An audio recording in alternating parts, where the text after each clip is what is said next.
In this lesson, I want to explore one technique that I use to create two-dimensional characters for animation in After Effects or Maya.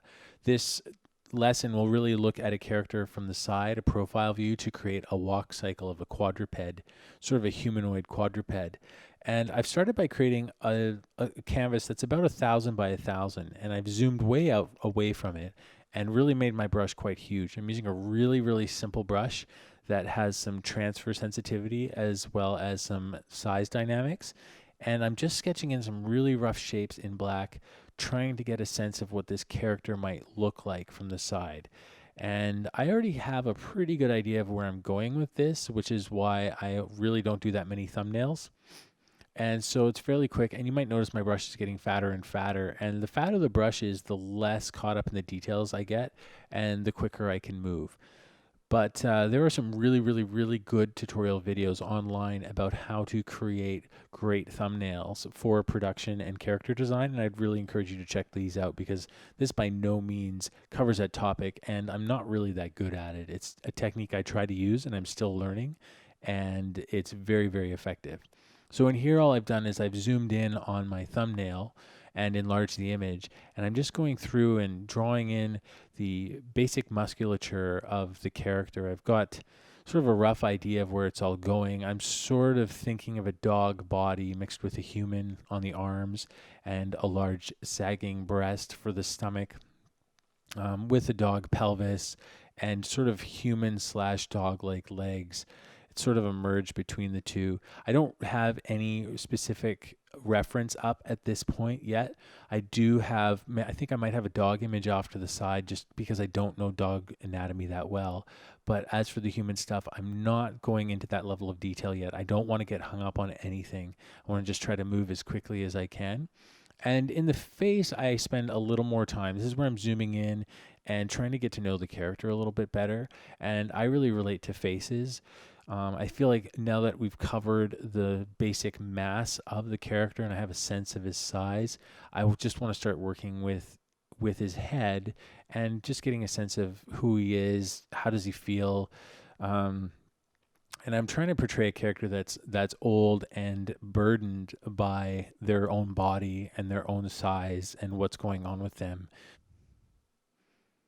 I had a bit of a concept with his character that he was extremely successful at one time, and now he's being stripped of everything except for this hat, which he sort of hangs on to, and it represents some level of success or stature at one point in his life. So I'm going in and I'm actually shading things and adding quite a bit of detail, which would normally not be recommended at this stage. But I find sometimes I need that detail to actually connect with the character and get a better sense of how I want to draw it. Here I'm just referencing the hat because I don't really know by heart what these hats look like. I'm then using a big fat brush to sort of fill in the larger shapes. This will all be used as a reference later when I actually do the finished line drawing. I'm just moving as quick as I can, kind of just pulling colors from the actual drawing and from the black and white image. And there you just saw me using the warp tool to sort of bend that hat around to a better shape. So here I'm bringing up some dog anatomy so that I can get a better sense of how the actual bone structures are formed on the dog, because I don't actually know how a dog looks by heart underneath, nor, oftentimes I can't even remember how it looks with its skin on. So this is really helping me sort of lay everything in, and I'm just doing a really fast job kind of cross hatching everything in and just trying to get a sense of the details and what this character is going to look like. Okay, so here I'm just exploring the shape and form of his belly, which is sort of like a large sagging breast. And I think I kind of put that in there because he's kind of a failed father. I think that he never really took care of his family or his children. So it's like this maternal curse. He has this sort of engorged breast that's full of milk and painful that he never expelled in the aid of his own family. I also thought it'd be a great way to experiment with secondary motion to have this large swinging belly type thing hanging under him. So right here, I'm actually setting up some black to white swatches that are gradient that I can actually sample and start shading in this character. I'm using a fairly large brush and a very high opacity. This means I'm not going to be going over and over to create shade. I'm trying to move with fairly solid tones and move as quickly as I can and really just bring some form to this character and get even better sense of how he's going to look and how he's sort of sculpted. And I really wanted this skin to sort of hang off of him like a really loose leather bag. The next step I do is I actually research color and I find paintings that I really like the color of, and I actually just start sampling it. I'm not a very good painter. I'm really not good with color. I know what I like, but I really don't know how to achieve any of that. So one of the starting points that I sort of work with is just grabbing a painting I love and start pulling colors from it and trying to learn and see how they did it through actually executing that technique myself.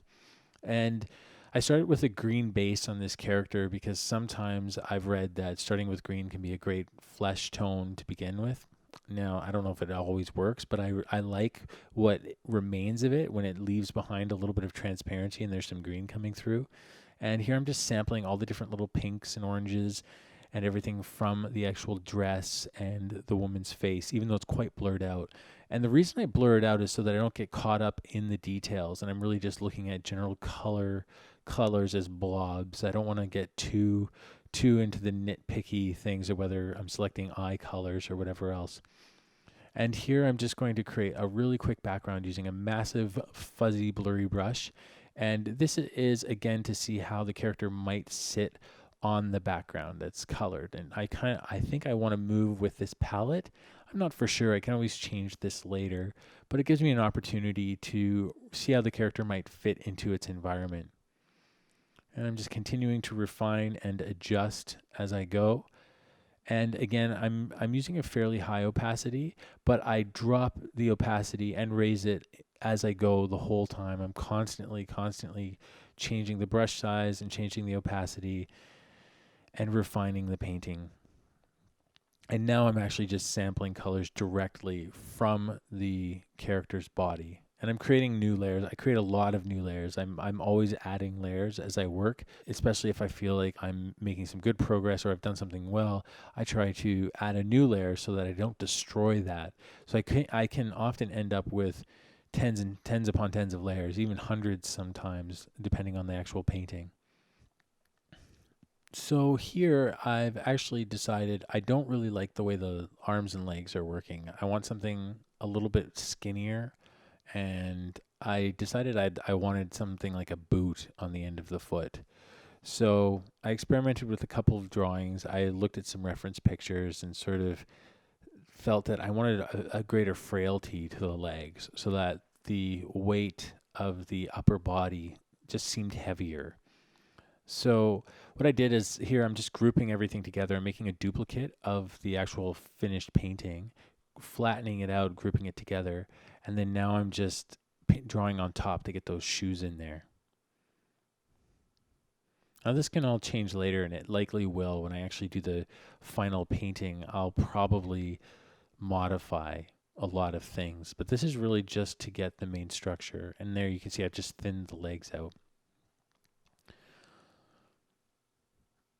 Okay, and the next thing I'm going to do is duplicate everything and flatten it out. And then I go into the liquify tool because I don't really like what's happening with the profile.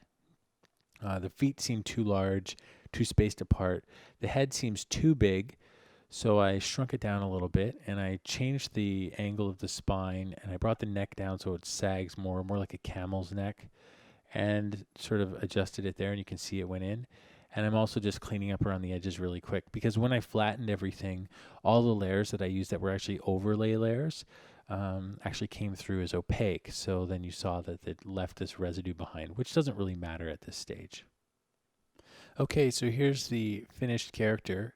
Well, not the finished character. This is the finished rough sketch. It's pretty dirty. It's pretty fast, but it gets the idea across. I feel like it's working. I feel like it's worth investing more time in to get this character fleshed out. So that's what we'll do.